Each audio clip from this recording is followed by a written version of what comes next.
Hey everyone, happy February. Go Girl Communications. And this is our interview for the month. And this month, I have the Go Girl, the OGs of the GGC.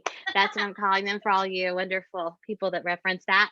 Um, Courtney and Erica and I are going to be talking today or this month about our theme for February, the Get Reading theme. We're going to be talking all about books, what we're reading, why we love to read, all those things. So I'll just, if you don't know Courtney, you can wave on the video thing. And then Erica, I would say, wave, Erica. That's what she would.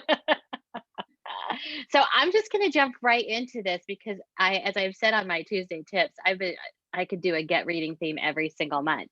But so this month, because we haven't focused on books, we've asked people to share with us on social media books that have changed their life and why. And I know some of us have shared that. So that's my first question to the two of you. What is at least one book that has changed your life and why?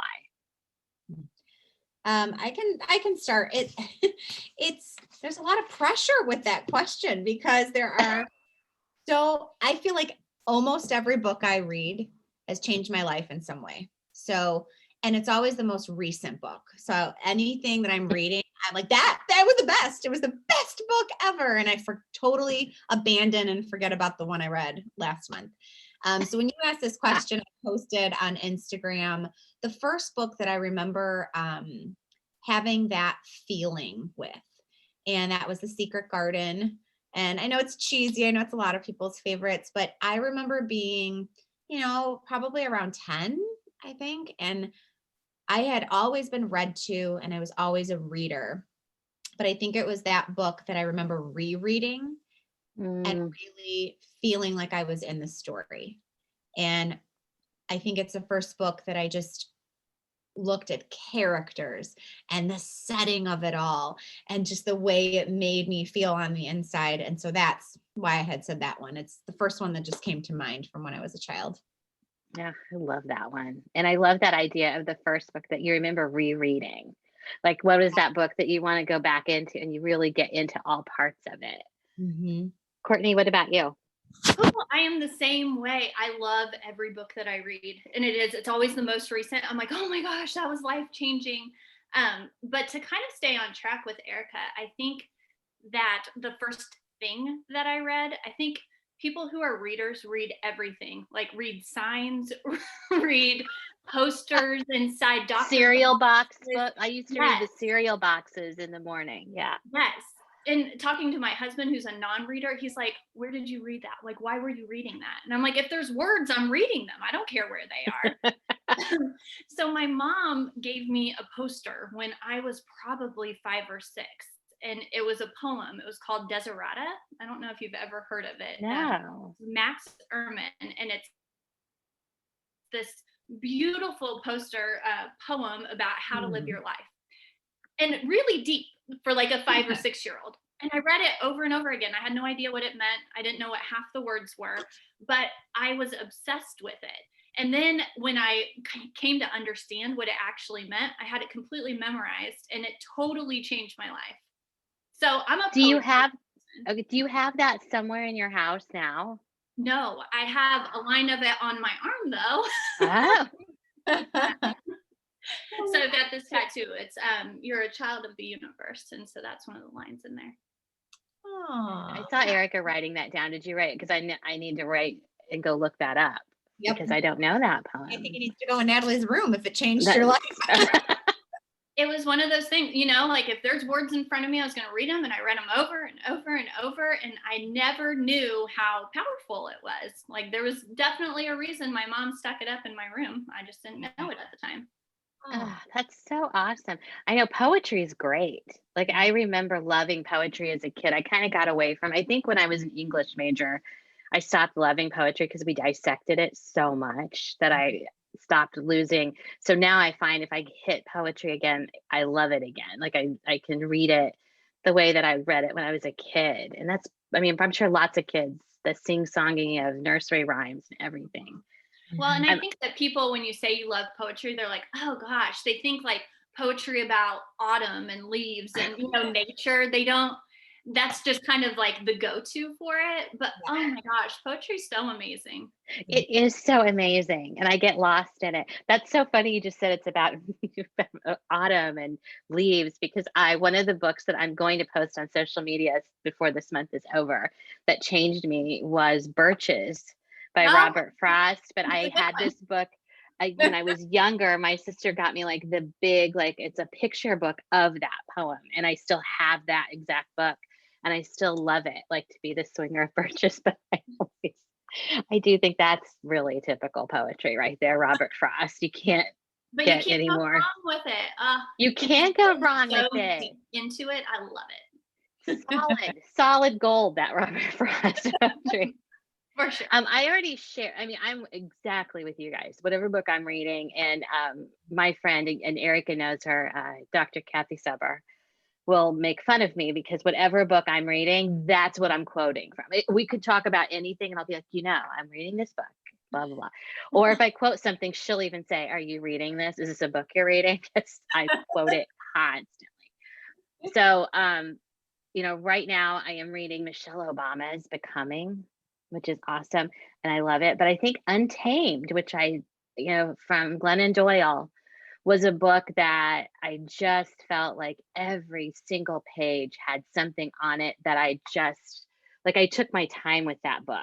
When I love reading, so I can just read and read and read. But this was a book that I actually kind of wanted to devour a little bit. Like I wanted to just linger with it. And so I didn't rush through it. And I still I have on one of my walls, I still have written up, one of the quotes, the braver I am, the luckier I get. And I think, yeah, that was a good one.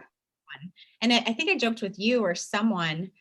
I said, I didn't know I had so much in common with this woman we're nothing alike, and but at the core of it, yes, a woman, and she's a mother, and there's so much on mothering in there, relationships with your own mother, you as the role of mother. And yeah, it was fantastic. I get a lot of books. I check out a lot of books from our local library because that's just what I do. And every so often I'll say, I'm just going to buy this one. And that was one that I just had a feeling. And I'm so glad I did, because I think I'll definitely go back to it. Oh, yeah, for sure. And it's a good audiobook for those people that are listening and they're not into the actual reading the print. She narrates it, and it's a really good audiobook. So Erica, you kind of already touched on this because of the book that has changed you. But and Courtney, you touched on this too, because you were a reader of words wherever they were. Can you remember reading as a child? Like, was that something you loved to do as a kid? And do you remember any books that you were like the first books you loved, or books that when you think of them, you're like, oh yeah, I remember that's where the spark started, was that? And you kind of mentioned it, Erica, but are there others? Yeah. My mom always read to me. She's animated, and she was a great storyteller. And we had all the Bernstein Bear books. We had all of the classic, fairy tales, and plus there was nothing else to do in the early 80s. Like, what is there to do? Maybe right. Program is on in the day, but otherwise I'm outside or I'm reading. And we have not video tapes because that didn't exist, but we have audio recordings of me reading at like 3 and 4. And I wasn't actually reading yet, but I would just repeat the story. And so, she would tell me the same story over and over again, the same Bernstein Bear book, the same Cinderella story. And then at, 2 or 3, you hear me going, Drizella, make that dress. And I remember it. And I don't have a lot of memories, but it's just one of those core memories that I kind of picture myself flipping the page and what the page smelled like, and I actually have Cinderella book that's up in Natalie's room, and she was cleaning out one day and she's like, this is gross and old and it's drawn on. And I'm like, you will not get rid of that book. The smell of it just brings back me, laying on my stomach, flipping through the pages and reading until I could read, and then it into everything else. Nancy Drew, when I got older, big mystery.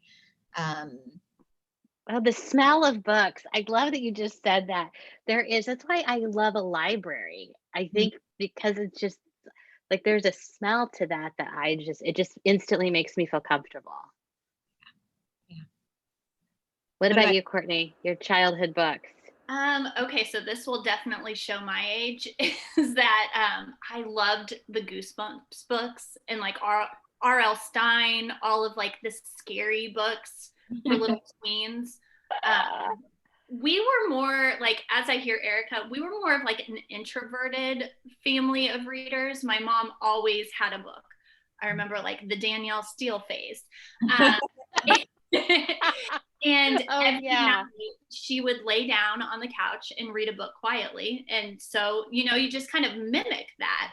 And so I would lay down and read a book quietly. And I remember summers of us laying on rafts and we would like hold on to each other and we would just read and bake in the sun. And I remember reading the first like adult-ish book that I read was Forrest Gump, the actual book, which is really wild. Like compared to the movie, it's really wild. I've never read that. And I read that laying on a raft one summer. So that's kind of like the memories and the nostalgia that it brings up for me. Okay, well, if you're showing your age, then I'm really going to show my age with my answer because I remember very vividly being in the second grade and I had the meanest teacher in all of Terrytown Elementary. At least I thought when I had her name, and I thought she was 110. She was probably 40 at the time. And I remember getting her for school, and my mom was the kindergarten teacher in that school. And I went to my mom crying, please don't let me have Mrs. Spellman. Please don't let me have Miss Spellman. She's the meanest teacher in all the school. And my mom's like, I don't change school. I don't change teachers for my kids. I just don't. It's a rule. So I'm like, oh, great. So I have to be her. So I had Miss Spellman, and then I realized she wasn't the meanest teacher in all the land. Every day we would have like a morning and noon recess. This is back in the day when you got actual big recesses every day. And after noon recess, she would call us back in and she would have us lay our heads on our desks and she would read us one chapter of the Boxcar Children. And so she started this theory, this whole series of the Boxcar Children, and it would be one chapter a day. And that's where I vividly remember I couldn't wait to hear the next chapter. Like I would be so excited for recess to end because I knew we were going to hear it. And that summer, my dad took me to the library and got my first library card so I could check out the Boxcar Children. And I read them all summer long. And then again, Nancy Drew was a big one for me growing up, and we were big. We always had books. My mom was a kindergarten teacher, so we had bookshelves in our family room, in our living room, of just all sorts of books that a lot of them are still there to this day. And it was just such a great feeling. I love just being able to like get lost in something else. Not that my life was bad or hard or any, it was just that I loved this idea that there were these kids that were solving mysteries, and it just seemed so exciting to me. And then when I was a little older, a children's book came back into my life. I was in college and my sister bought me a copy. I was making some very how do I say this without sounding horrible?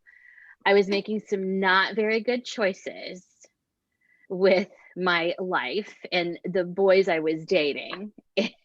Trying to my husband was not there at the time, so he's in a good pile.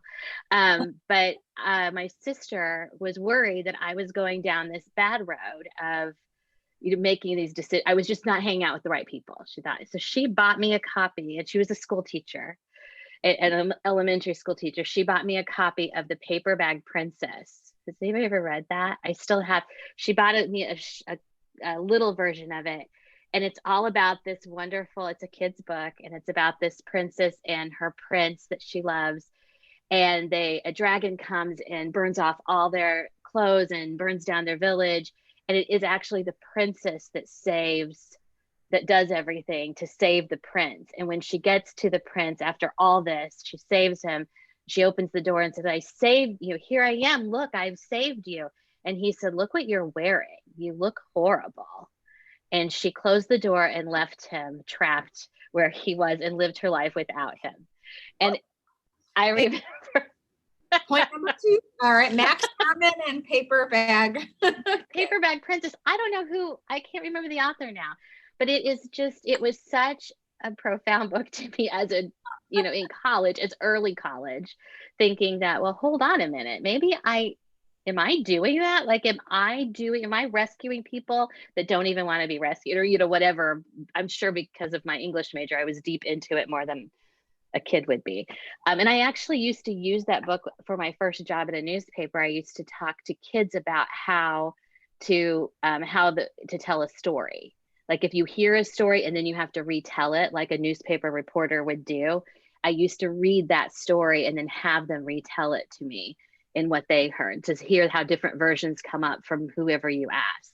But that was my go-to story because of that. So thank you to my sister Peggy for the Paper Bag Princess many years ago.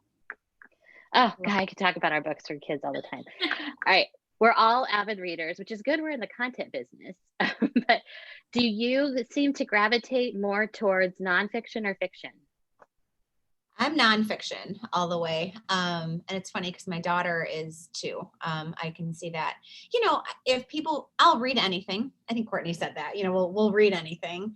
And if it's recommended to me, whatever's hot at the moment, Anonymous Girl or Crawdads or what, sure, I'll gobble it up. I'll enjoy the story and I'll move on with life. But if you ask which I prefer, I love biographies. I love autobiographies. I just love to get to know people because I think I'm just a people person. So that's just one other way for me to get a glimpse into individuals' lives. And I've been like that for a while. Like I went through I'm going to be an actress. So like a Hollywood phase. So like I was obsessed with Judy Garland and Marilyn Monroe and like read Frank Sinatra, and I read all theirs.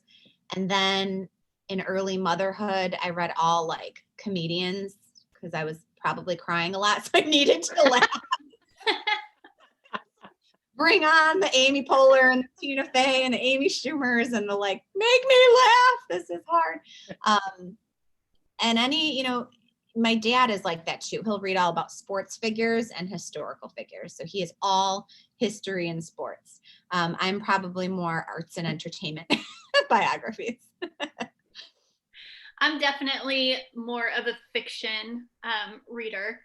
I like to be transported. I like the idea of going to different places that I've never been.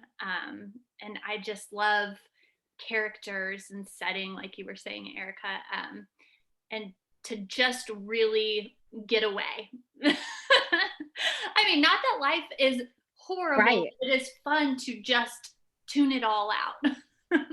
No, I totally get that. And I'm kind of in between you two because my favorite books are historical fiction. Like I love books that are based in fact, but have some leeway with this story. Like anytime we can do that. My oldest sister's like that too. We really get into those things where you can, we just read, and I say we just read. I have a book club with my sister, so I say we. That's usually who I'm talking about. We read City of Girls, and it is a fictional story, but it's there are some parts of it that are based in history that you go back because then I want to dig into it, like what was going on then, and right. How does that work? And so I do like all of those pieces, very very much. So I'm in between. I'm in between you two. So what are you guys reading right now? So I'm reading inspired by the refuel that we did. I picked up Jessie. Oh yeah. Living with a Seal. It's super fast. Like I just got it 2 days ago and I'm almost done and I didn't even read it. It's real quick. But I also picked up Educated. I don't know who it's by. My sister just mentioned that. Yes. Yes. So I had heard about that. So they both were on hold together. The Jesse Itzler book, Living with a Seal, that'll be done in a second. So I'll be starting Educated soon. The Living with this, having heard him speak, this is just the written form of that. I mean, it was almost identical to his presentation. But yeah, I mean, he's wild. And it's a great example of, again, like I love people. Like I had no idea who he was. I know what Marquis Jet is. I know who the Knicks are. I know who his wife was, but I had no idea who Jesse Itzler was.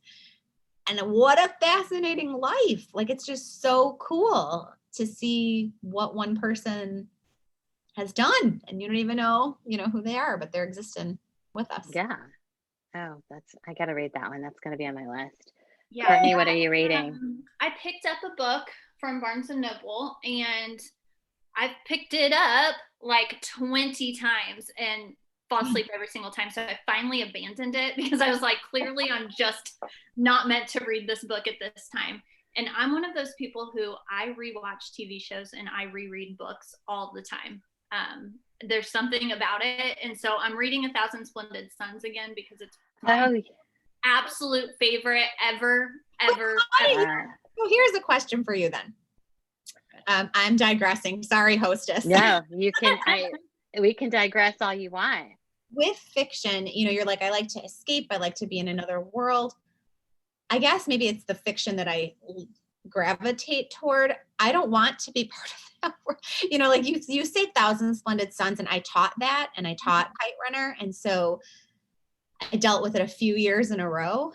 And the thought of going back to that book brings me heartache. I don't want feelings again. It's almost like a first of all, I could never like read for pleasure anything that I've ever taught because I've just analyzed it and read it 7 times a day for years. Yeah. But yes, there are some that I can't go back to. The Nightingale, I read that once, and I don't know if I'll ever be able to read that again. And like any Kristen Hannah, I'm like scared of it now. Like that one like killed me. I sat out by my pool and just bawled my eyes out. I'm sure my neighbors were like, what in the world is wrong with her? Like it wrecked me, and I don't really cry. But for some reason, 1,000 Splendid Suns and Kite Runner, they didn't gut me the same way. It's kind of like a beautiful brokenness. Right. Gosh, it's very poetic. That goes back to your poetry. A beautiful broken. Another arm for that. Beautiful. That's right. I don't have much room left of my arms, you guys. You're a residential poet on your I am, first of all, I don't ever go back and reread books. Like you just said that. And I although I am thinking about Untamed, like I could go back and reread that. But the only time I've ever reread a book is when my kids are reading them in high school. Like I just went back with my son and read Brave New World, and I forgot how weird that was. Like as I started reading it, and and I'm just reading it out loud so he can hear, because he just doesn't like to read. And I thought, okay, I will be your audiobook. Let me just start reading. And then all of a sudden I'm like, when you have to say the word orgy in front of your 17-year-old son, that's when the relationship ends. Like, that's when he's like, you know what? We're good here. I'm going to read, and you can read if you want, but on your own and silently. Please don't say that word to me again. So those are the only time I've ever read books. But since the pandemic, I have become a 2-book at a time girl, which I know isn't, like, a lot of people can't do that, but I'm in 2 different book clubs that could not be more different. With my sisters, and we read. My oldest sister is she is a ferocious reader. She loves to read. She's always up on like the latest things. We just read Sumach Kid's latest one. Like she's very into that, and she always chooses really great books. Like every book she chooses, I'm like in, and I'm all over it. So we're reading Becoming by Michelle Obama right now, which is a great read. It's like you, Erica. It's an easy, fast read. Like it's just such an easy, good read. But then I'm also in a book club with people I went to high school with. We started this book club, I think back in April. And we specifically read books about racial injustices, social injustice. And we're slow readers. We read a chapter a week, but we have met continually every Sunday night since like April or May. Took some time off during the holidays, but we read White Fragility, and now we're reading Color of Law. And you both, because I talked to you all, know that this book is gut-wrenching for me. It is the hardest book I've ever had to read because it's just painful for me to read it. And I keep waiting. We're only on chapter 6, I think. maybe on 5. That's going to make me feel even worse. But every chapter I keep waiting. Okay, this is the chapter where they're going to say, but here's the good news. Like here's the good things that are happening. And it's like each chapter is worse than the one before. And so if you haven't read it, if you're interested in systemic racism and specifically looking at housing, it's just a really hard book to read. But this group I'm in it's a very diverse group. The only thing our commonality is we all went to high school together, and but we all live in different places. We all have different kinds of lives, and we're racially diverse. We're men and women, so we are just all. The discussions are so good, and we've become super close, way closer than we ever were when we were teenagers. But this book is killing me. So I have to go back and forth between The Color of Law and Michelle Obama, which it's been interesting because she grew up in the South Side of Chicago, and a lot of what she talks about growing up really showcases what there's talking about in The Color of Law, of the whites moving out of her neighborhood and all of these things that were happening. And there's a reason why they were happening. So, okay, I'll get off my soapbox on Color of Law. That'll be our next interview. Just Patti talking about her social injustice books. Yeah, I read it this summer and it was mind blowing. The detail. I mean, we've all heard lining. We know what the broad impact is, but when you get down to like the nitty gritty of they purposely did these things and just every minute detail of purposeful segregation, it is just the worst. It is. And I can't, like, it literally makes me physically hurt when I read about it. And I think, like you just said, it's, I guess because I always thought, okay, impact may be horrible. Like what happened may be horrible, but the intention, I wanted the intention to be good. Like we started out doing it because of this, which is good. And we just didn't realize it was going to affect this, but there was no positive intention. No. It was, the intention was the impact. It wasn't, there's no, again, we'll do a whole thing on social justice books. Well, okay, which is a good question. This leads to my next question. What attracts you to a book? Like, why do you, and I'm interested in the one that you just haven't, you keep picking up at Barnes and Noble. Like, yeah, why is that book not happening for you?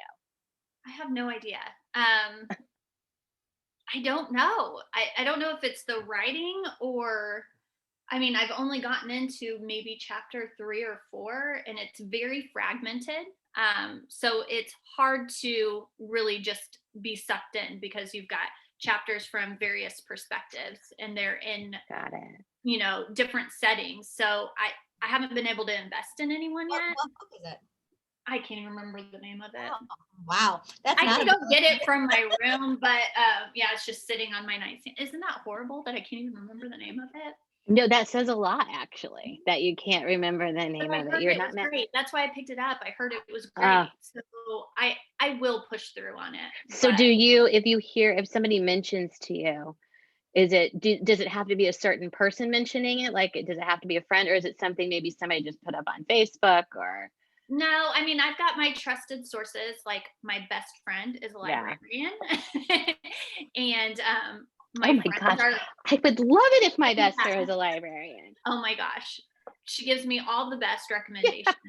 I mean, she's a high school librarian. So lots of YA, which is amazing because like when you're plugged into your middle-aged women, like I'm only getting middle-aged women kind of books, but she's giving me all this YA that I didn't know existed.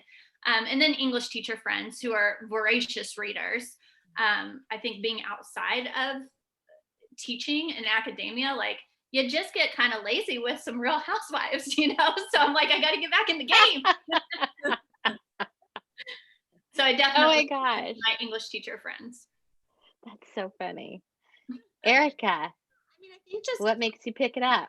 I mean, look at this. We've been talking for just a little while and I wrote down a poem and Paper Princess, and I have not read The Color of Law. So I will pick that up. So it's just that simple. People will post things on Instagram or Facebook. And if I know them and I know that we have similar interests, then I will absolutely pick those up. And some, yeah, like Courtney, that are recommended, not my cup of tea. I've been in different book clubs here and there, so I will just read what everyone's reading. And like I said, it's usually fine and dandy and move on. But then, like I listen to Oprah's podcast. So then I'll look at her book club books choices. I read Becoming. And so now I listen to Michelle Obama's podcast. And then that makes me want to, what else does she recommend? Because I like her, so it's the rabbit hole of gobbling up more that the people that you like or the authors that you like. Just keep going, Yeah, you can really go down. I always think that's a good idea though, for somebody that's looking, they want to start reading more, but they're not even really sure where to start. Like to look at somebody they like anyway, whether they've listened to them on a podcast or they like them as people, and look, because if you Google their name and book list, 9 times out of 10, you're going to find if it's a famous person or leader of any kind, they've got at least one top 10 books I've read or top 5 books I'm reading right now or something. So I always do that. My sister Peggy is my go-to for all things reading. She was like this when my kids were little too, because she was an elementary school principal and she was a reading teacher before that. So she's always been my go-to for kid books, for adult books. My neighbor across the street, Marty, she is another person. If she says because she reads all the time.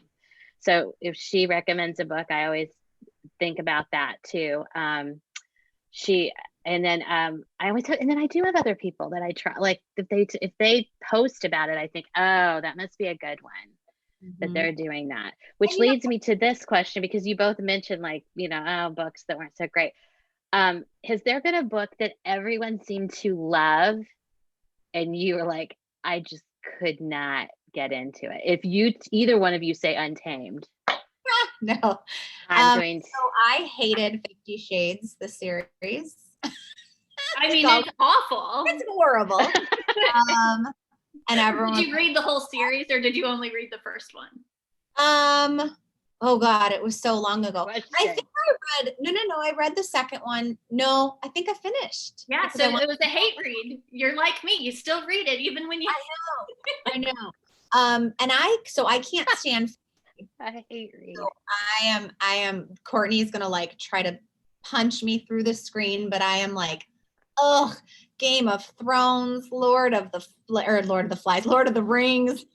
Lord of the Flies too. I'm not reading that. I like Lord of the Flies. I love a good, cause it could happen. I love a good sci-fi.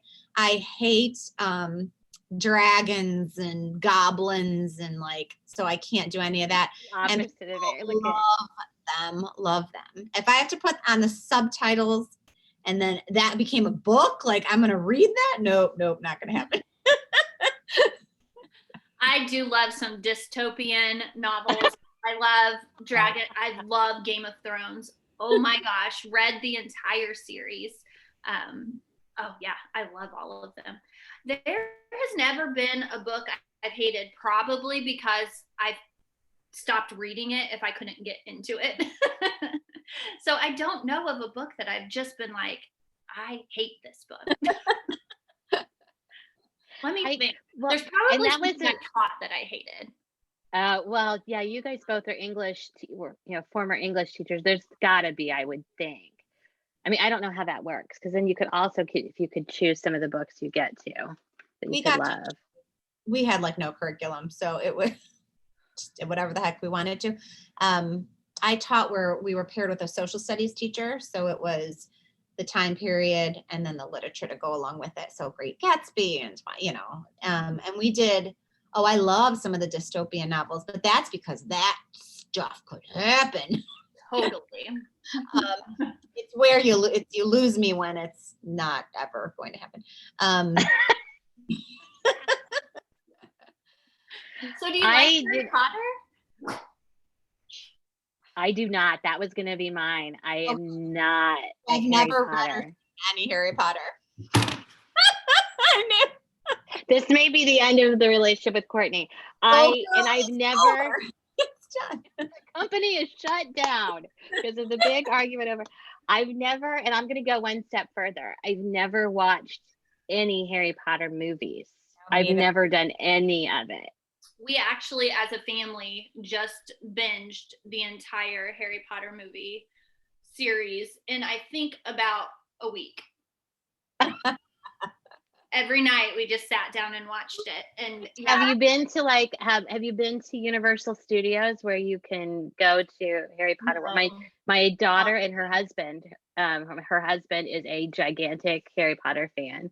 That's where they went on that was one of their honeymoons. They went to Florida for their honeymoon, and they went there specifically for the Harry Potter. I love it. So the girls and I have been reading the books together. Brent has never read the books or watched the movies, and he was very pleasantly surprised and actually really enjoyed it. Yeah. I've loved HP from the get-go. HP. I tried. Natalie asked me about it. So my daughter was it's like the cool kids third grade. They say it. Like it's Harry Potter. I'm like, let's do it. Do you want to start with the books? Do you want to start with the movie? And she checked out the first book, couldn't get into it. And then she's like, well, let's try the movie. And it was 20 minutes in, and she's just looked at me like, no. I mean, it's one of those things where it definitely gets better over time. That first one, they're just little babies, and it's very little kid. Even the first two are very little kid. But when you get to the older years, oh my gosh, the parallels between what is going on in the world right now and all Harry of those Potter Death Eaters, I mean, the parallels are right there. Okay, see, now that makes me, when you say that, because I love to do that. Like when I'm reading a book, we just read, I'm in my sister's book club, we did read Lord of the Flies again, which I'm not a fan. I didn't like it in college, did not like it now. But it was funny to see the similarities between what was going on in the world and how you could, draw some lines. So I do love that. Makes me kind of want to maybe skip ahead to the... Yeah, go to, even book 3, movie 3. There was a discussion I had with my son-in-law, and I can't remember it because I'm not going to say it because I'll screw it up. But which one was his favorite? And it was a later one. It was 4 or 5. It was down the line. That was the one that my favorite. If you're going to do it, this is the one. I don't know. Everyone loves it. And I cannot. I just haven't been able to do it. All right, well, because Harry Potter was a movie. Now, did you think, okay, Courtney, because you've read the books and you saw the movies, do you think they were both equally as good, or is one better than the other? I always love the book better than the movie. But I will say, the first couple of Harry Potters, they nail it on what the setting is and really make you feel it. So I think especially for kids, to get them hooked in, if you have a reluctant reader, I think watching those movies first to really get a visual, because I know my oldest, she has a hard time sinking into it and really using her imagination. But if she has the template right there, then she can move further into it. So yeah, the movies are good, but the books by far. I was saying that the whole time we were watching them. Which I'm sure made you an enjoyment to sit by in the movies. Are there any books, and this was a question we just had on our social media about, are there any books that you read and when you're like, oh my gosh, the movie's coming out, I can't wait. And then you go see the movie and you're like, oh my gosh, I'm so disappointed. Or the other way, you saw the movie and then you read the book and were disappointed in the book. I put mine with Time Traveler's recently, Wife. I did not know Bridgerton existed, and so I watched the show and then read the book, and they're pretty parallel. But honestly, I dug the show more. I'm telling you, I'm too immature for romance novels. They're not my forte. I don't ever read them, and as I read them, I am cracking. I don't find it romantic at all. But you can totally sit through Bridgerton. Somebody, when I first started, I was the last one on the Bridgerton binge kick, and somebody said that the first 3 episodes, it was going to be as if I was watching a PBS special, and then I went to 50 Shades of Grey. It goes from one to the other. So I can't even imagine reading it. Because I'm mine was Time Traveler's Wife. I remember when Time Traveler's Wife came out in the movies, and I liked that book. And the movie, and I wanted to I can't remember the actress that was in it because I like her too. So I was excited that she was in it and thinking this will be good. And I don't know if it's because it goes back and forth. So many, the movie, I was so disappointed. I think I watched half of that movie. I don't even think I finished it. It was not good. And I don't think I'm with you. I think most books are better than the movie version just because they can get more in, even like Color of Purple. I like the movie Color, but the book was even better because there was just more to the story. But that one just I don't even think it did the story. It wasn't just like a watered down version of a story. It was just did not work for me at all. I feel like I'm always out of the loop. Like I never know if a book is a movie or a movie's a book. I read Big Little Lies years ago and I loved it. And then everyone's like, oh, Reece, I'm like, what are you talking about? And then we got a temporary subscription to whatever premium thing it was on. And then it ended and I didn't end the series. And Ricky's like, we got to finish it. And I'm like, I read the book. I know what happens. What's the point? I'm always late to the game. I will actually watch a movie sometimes and go, oh, is this a book? Because I bet you it would be really good. And then sometimes it's not. So I don't know. There's no rhyme or reason to what I watch versus just a little sidebar. I knew that Reese Witherspoon was going to make that into a show because when I was right after I had read it, she did this. There's a thing Vogue magazine does called 73 Questions. It's only online where they go into a famous person. They ask them 73 rapid fire questions.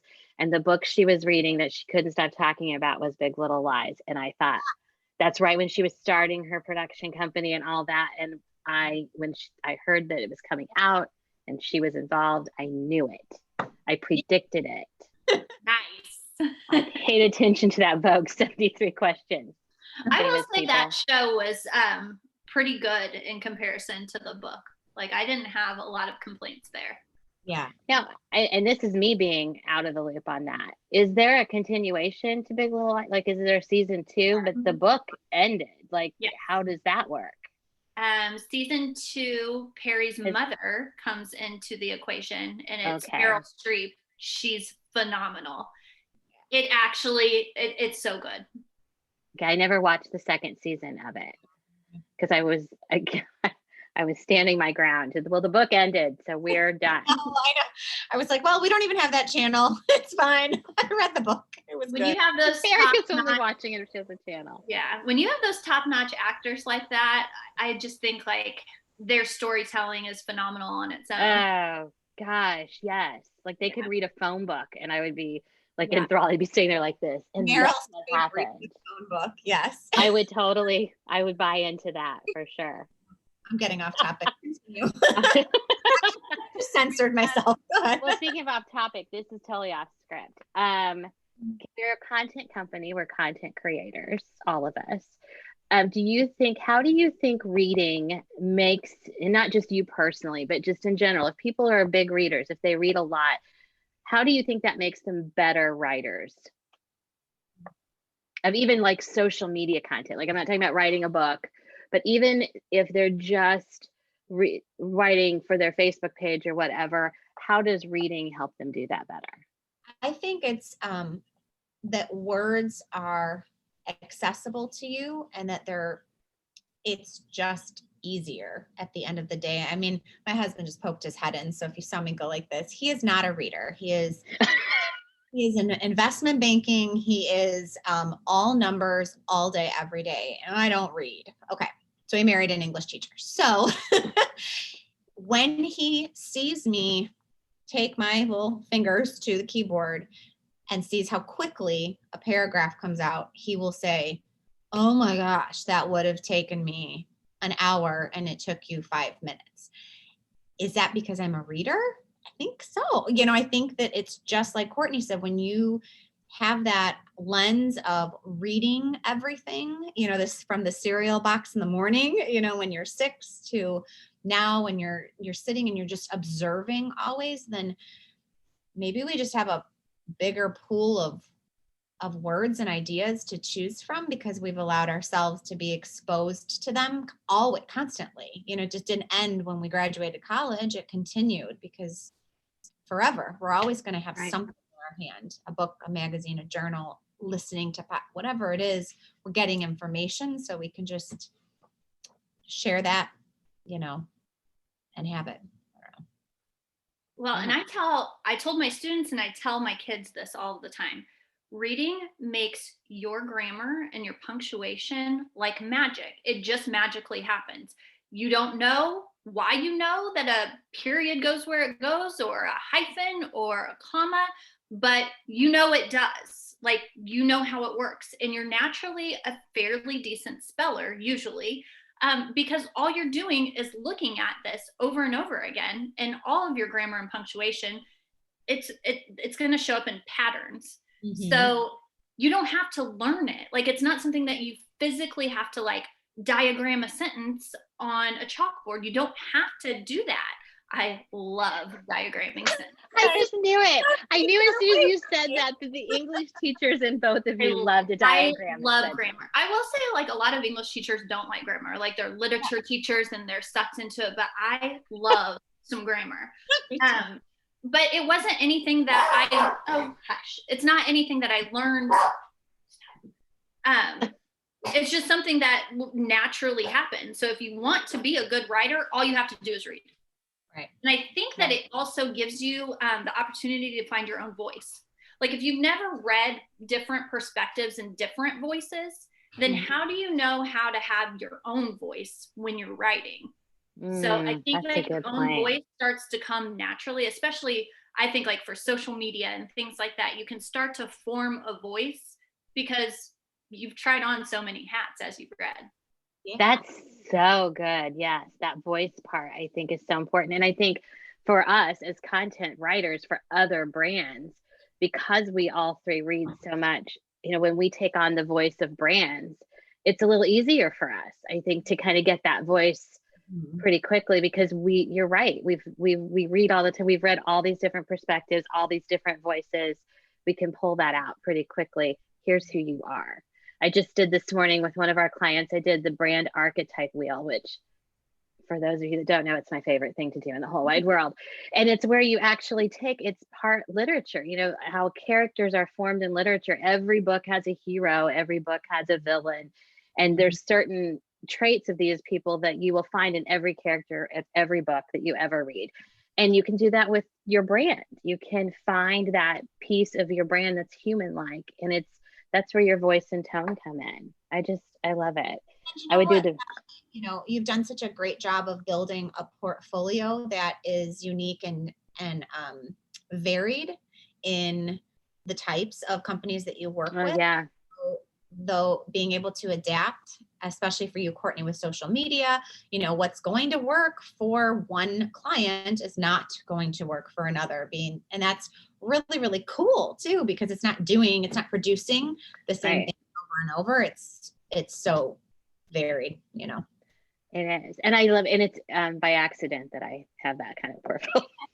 Like, I wish I could say, and I planned that all along, but it is interesting, you know, the people that gravitate towards you. And I think if we just created the same content all the time, you know, if we were just creating a template and popping it in, then it wouldn't even be fun for especially the three of us, because we love words. Like, we love to bring words together in different ways. And I think that's what makes us, so fun. Word people. And speaking of words, okay, this is going to be really hard, because this is the question I'm asking everybody that I have a conversation with on Zoom for these things. I'm asking them this one question. What is one word that you love? Like, what is your favorite word? You want to start, Patti? Why don't you start? Because I know you have yours. I do. My word is linger. I love the word linger. I like the way it sounds, but I also like the way what it means. Like, I like the idea of like lingering over conversation and not rushing.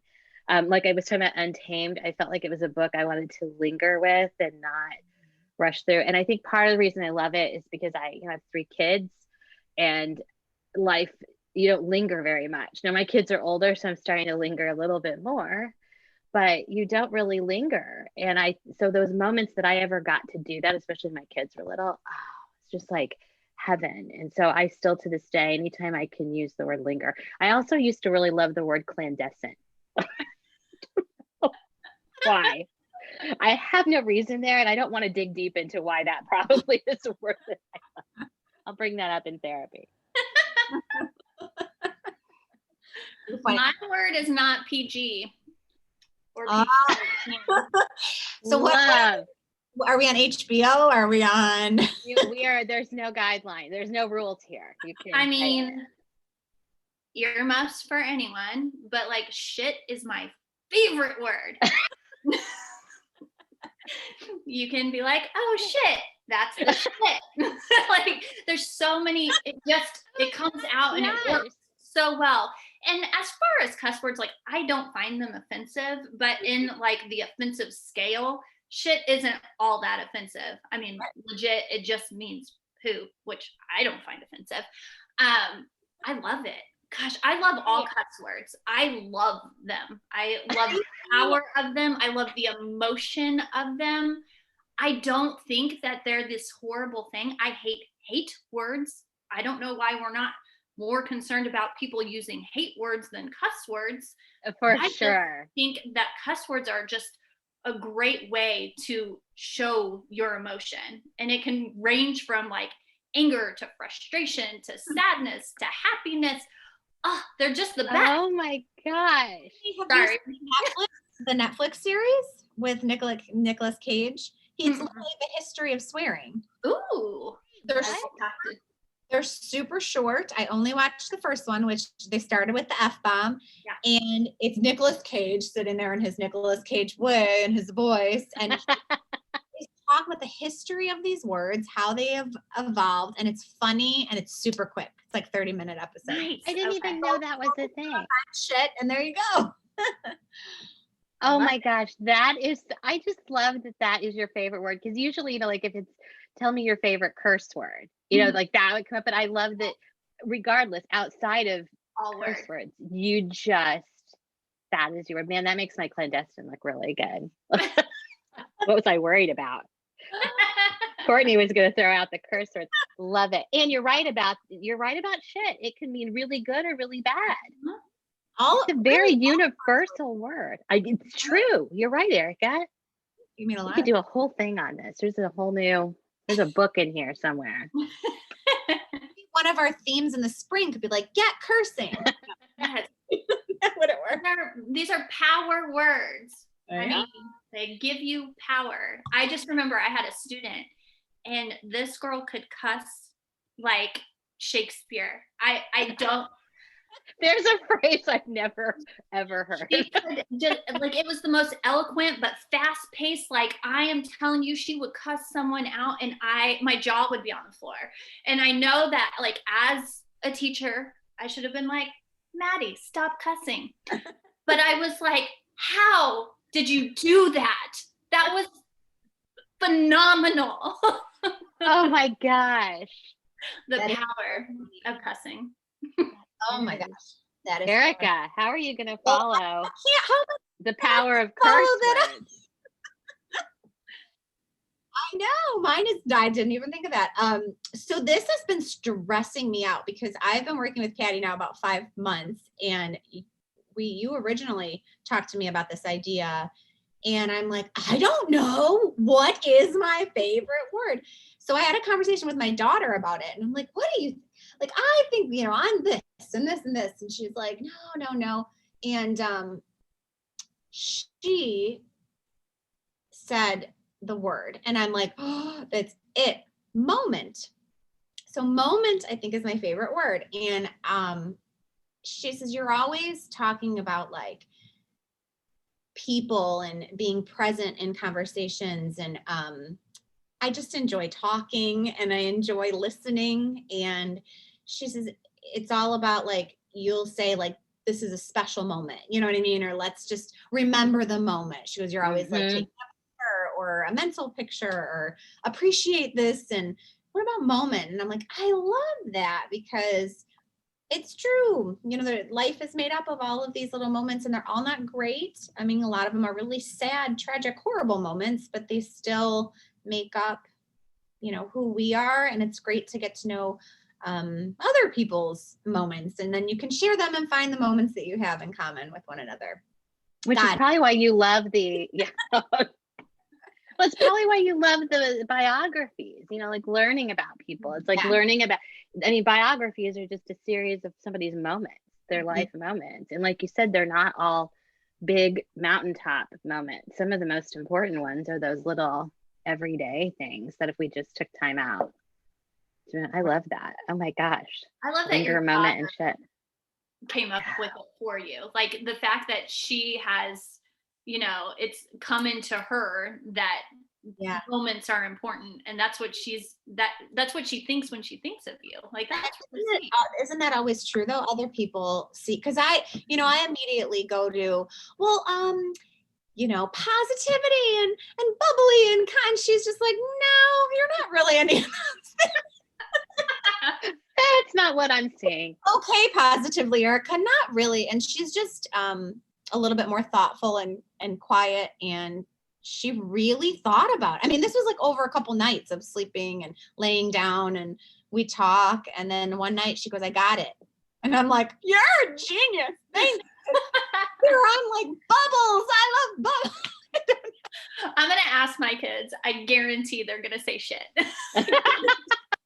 And that my gosh, that's a follow-up for sure. We need to know. I guarantee none of my kids would say linger. My daughter may say linger. I guarantee the 17-year-old that's here right now living with us would never say linger. He would be like, I don't know, Jack, do your homework. It's a whole sentence. That's what your favorite is. Okay.